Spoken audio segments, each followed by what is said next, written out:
इंसान ने जब से समुद्र के जरिए यात्रा करनी शुरू की है, तब से सैकड़ों जहाज समुद्र की असीम गहराई में डूब चुके हैं। लेकिन आज भी जिस जहाज के बारे में सबसे ज्यादा चर्चा होती है, उसका नाम है टाइटैनिक। 14 अप्रैल 1912 टाइटैनिक के लिए वो काली रात, जिसने महज कुछ ही घंटों में सैकड़ों लोगों की जान ले ली। ये वो दिन था जब कभी ना डूबने वाला जहाज महज 2.5 घंटे में ही अटलांटिक ओशन की असीम गहराइयों में समा जाता है। इसके साथ समा जाते हैं वो 1,500 लोग, जिनका जुर्म बस इतना था कि उन्होंने उस समय के बेहद ही आलीशान और सबसे महंगे जहाज में सफर करने का फैसला लिया था। आखिर उस रात टाइटैनिक के साथ ऐसा क्या हुआ था?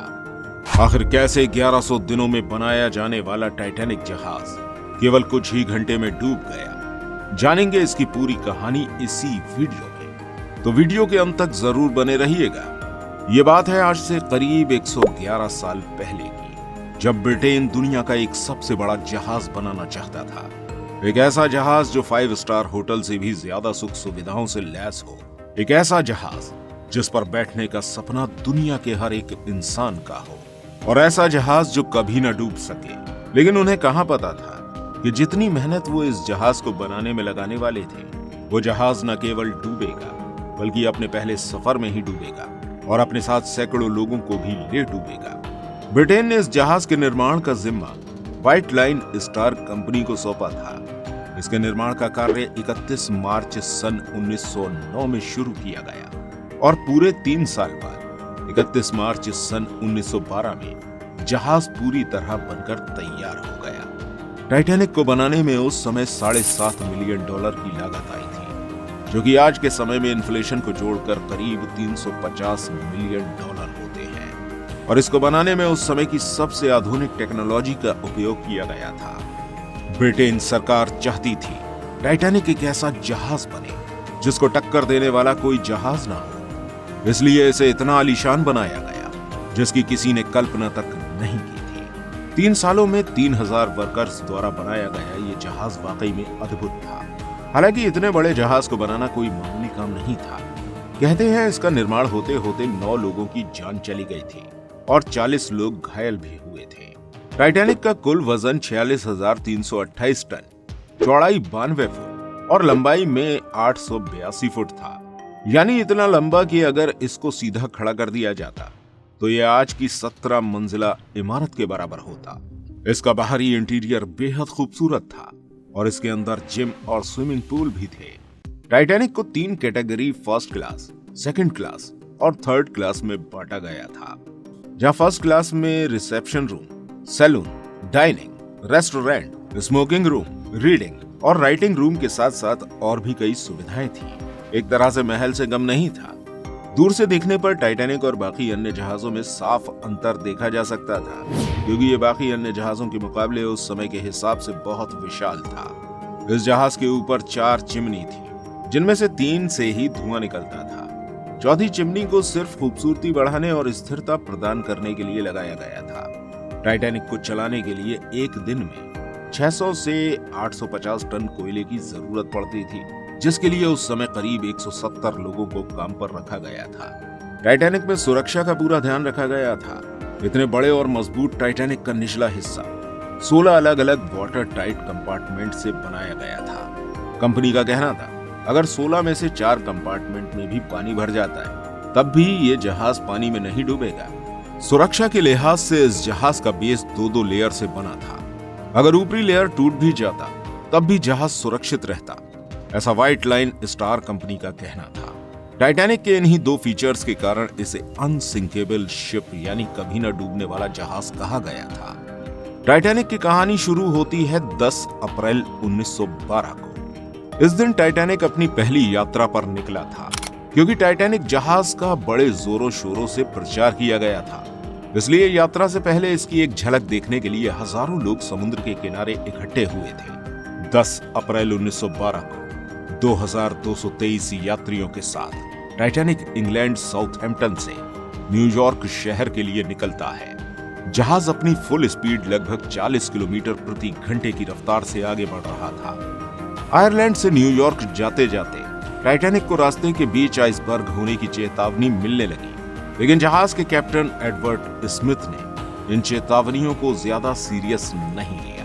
कहा जाता है कि व्हाइट लाइन स्टार कंपनी के चेयरमैन ने कैप्टन स्मिथ को कहा था कि जहाज की गति को धीमा न किया जाए ताकि जहाज अपनी मंजिल तक एक दिन पहले ही पहुंच जाए और टाइटैनिक विशालता और भव्यता के साथ साथ अपनी रफ्तार के कारण भी अखबार की हेडलाइंस में आ जाए। आइसबर्ग की पहली चेतावनी मिलने के बाद जहाज की डायरेक्शन को 2 बार मोड़ा गया, लेकिन इसकी गति को धीमा फिर भी नहीं किया गया। 14 अप्रैल 1912, ठीक 2 दिन बाद टाइटैनिक अटलांटिक ओशन में होता है। सूरज ढल जाता है और रात का समय होता है। इस समय तक टाइटैनिक को आसपास के जहाजों से 7 और आइसबर्ग की चेतावनी मिलती है, लेकिन फिर भी टाइटैनिक अपनी स्पीड के साथ आगे बढ़ता रहता है। इसकी गति को बिल्कुल भी धीमा नहीं किया जाता है। वैसे कैप्टन स्मिथ ने 2 क्रू मेंबर्स को जहाज के सबसे ऊपर तैनात कर दिया था ताकि सामने कोई आइसबर्ग दिखे तो वो जल्द ही उन्हें आगाह कर दें। लेकिन कैप्टन का ये कदम भी टाइटैनिक को बचा नहीं पाया। शायद टाइटैनिक की किस्मत में डूबना ही लिखा था। 14 अप्रैल की उस रात आसमान में चांद नहीं था, केवल कुछ तारे ही थे और चारों तरफ घना अंधेरा था।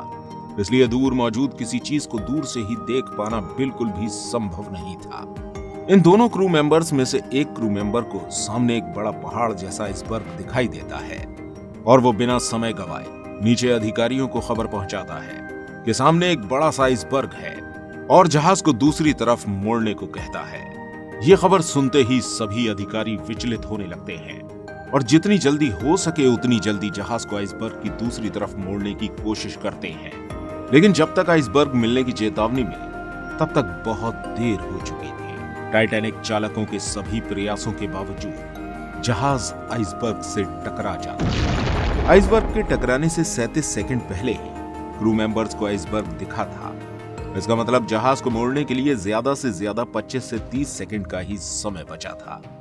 अगर यह आइसबर्ग क्रू मेंबर्स को 2 मिनट पहले भी दिख जाता तब भी जहाज की दिशा को आसानी से मोड़ा जा सकता था और इस भयानक हादसे को टाला जा सकता था। वैसे जिन क्रू मेंबर्स को जहाज के ऊपर खड़ा किया जाता है उनके पास बाइनोक्यूलर्स होते हैं, लेकिन टाइटैनिक जहाज के ऊपर जो क्रू मेंबर्स खड़े हुए थे उनके पास कोई भी बाइनोक्यूलर्स नहीं था। अगर उनके पास बाइनोक्यूलर्स होते तो आइसबर्ग को दूर से ही देखा जा सकता था और इस दुर्घटना को आसानी से संभाला जा सकता था। हालांकि अंत में आइसबर्ग से टाइटैनिक टकरा ही जाता है। आइसबर्ग से ये टकराव रात 11:40 पर होता है। आइसबर्ग का टकराव टाइटैनिक के फ्रंट साइड में दाहिने व निचले हिस्से से होता है। इसी कारण टाइटैनिक के बेस के स्टील प्लेट्स में खरोंच आ जाती है और उसके वाटर टाइट कंपार्टमेंट में पानी भरने लग जाता है और 16 में से 6 वाटर टाइट कंपार्टमेंट जो सामने की ओर राइट साइड में थे उनमें पानी भर जाता है। आइसबर्ग से टाइटैनिक का यह टकराव इतना तेज था कि आइसबर्ग से बर्फ के कुछ टुकड़े जहाज के ऊपर भी गिर जाते हैं। जैसा कि हमने आपको पहले ही बताया था कि अगर टाइटैनिक के 4 कंपार्टमेंट में पानी भर जाता है तब भी जहाज समुद्र में नहीं डूबेगा, लेकिन यहाँ पर 6 कंपार्टमेंट में पानी भरने के बाद टाइटैनिक ऑफिसर समझ जाते हैं कि अब ये जहाज, जैसे वो अनसिंकेबल कहते हैं, वो अब डूब जाएगा। जहाज के डूबने के खतरे को देखते हुए कैप्टन स्मिथ ने तुरंत ही लोगों को लाइफ बोट के जरिए बाहर निकालने का आदेश दिया। हालांकि इस इम्पैक्ट के शुरू में कुछ समय तक ज्यादातर लोगों को यही लग रहा था कि यह जहाज नहीं डूबेगा, क्योंकि उन्होंने बड़े बड़े विज्ञापन में अनसिंकेबल नाम सुन रखा था। यानी कि उनके दिमाग में कहीं ना कहीं ये बैठा था कि ये जहाज तो कभी न डूबने वाला जहाज है, तो फिर इस बर्फ से टकराने पर भला कैसे डूब सकता है। और इसी कारण शुरुआती समय में जहाज में सवार लोगों के बीच कोई भगदड़ नहीं मची। लेकिन जैसे जैसे समय बीता वैसे ही जहाज में पानी बढ़ता गया और परिस्थितियां खराब होने लगी। टाइटैनिक में सवार लोगों के लिए सबसे बड़ी परेशानी तो ये थी कि जहाज में जरूरत के मुताबिक लाइफ बोट्स मौजूद नहीं थी। टाइटैनिक में कुल 20 लाइफ बोट्स ही मौजूद थी और एक बोट में 65 लोग तक आ सकते थे। यानी कि ज्यादा से ज्यादा 1300 लोगों को ही इस आपदा से बचाया जा सकता था, जबकि टाइटैनिक में कुल 2223 पैसेंजर्स और जहाज का स्टाफ मौजूद था। लेकिन फिर भी यहाँ लोगों के बीच लापरवाही देखने को मिली। शुरुआत में लाइफ बोट्स पर ज्यादा लोग चढ़ने को तैयार नहीं थे, क्योंकि लोगों के दिमाग में बैठा था कि ये जहाज डूब ही नहीं सकता है। इसलिए शुरुआती लाइफ बोट्स अपनी फुल कैपेसिटी के साथ नहीं निकली। धीरे धीरे जब पानी जहाज में और भरने लगा तब लोगों को एहसास हुआ और उन्हें डर लगा कि शायद अब यह जहाज डूब सकता है। और इसी के बाद लोगों के बीच भगदड़ मच गई। अधिक से अधिक लोग लाइफ बोट पर चढ़ने के लिए लड़ने लगे। वैसे कैप्टन के द्वारा बच्चों और महिलाओं को पहली प्रायोरिटी दी गई और सबसे पहले उन्हें ही निकालने पर जोर दिया गया। कुछ लोगों ने तो जहाज के अंदर ही अपनी मृत्यु को स्वीकार कर लिया और वहीं मृत्यु का इंतजार करते रहे। वैसे इस भगदड़ में म्यूजिशियंस का एक ग्रुप जहाज डूबने के समय भी बड़े ही कूल तरीके से म्यूजिक इंस्ट्रूमेंट बजा रहा था ताकि लोग अपने अंतिम समय में भी थोड़ा खुश हो सके।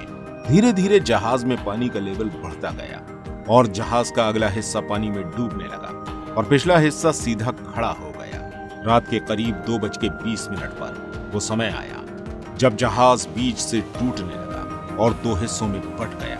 इसके बाद कुछ ही मिनट में जहाज के दोनों हिस्से पानी में डूब गए। कभी न डूबने वाला जहाज महज 2 घंटे 40 मिनट में ही अटलांटिक महासागर की असीम गहराई में समा गया।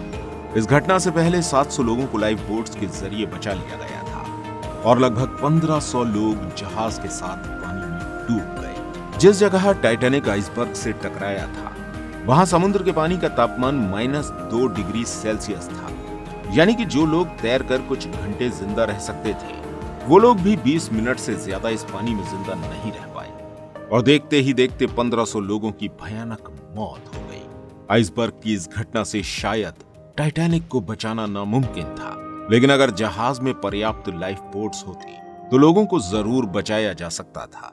जबकि कैप्टन स्मिथ को जहाज पर मौजूद लोगों की संख्या पता थी, लेकिन फिर भी उन्होंने पर्याप्त लाइफ बोट्स जहाज पर नहीं रखवाई थी क्योंकि उन्हें लगता था कि ये जहाज तो कभी डूब ही नहीं सकता है और इसलिए वो खुद लाइफ बोट्स के जरिए जहाज से बाहर नहीं निकले और उन्होंने खुद को गोली मारकर आत्महत्या कर ली। दोस्तों, ये थी टाइटैनिक के डूबने की कहानी। वैसे आपको इस कहानी से क्या सीखने को मिला कमेंट में जरूर लिखिएगा और इस वीडियो को अपने ग्रुप में भी शेयर जरूर कीजिएगा। हम आपके लिए ऐसी ही जानकारियां लाते रहेंगे, तो आप वीडियो को लाइक करके चैनल को सब्सक्राइब जरूर कर लीजिएगा। धन्यवाद।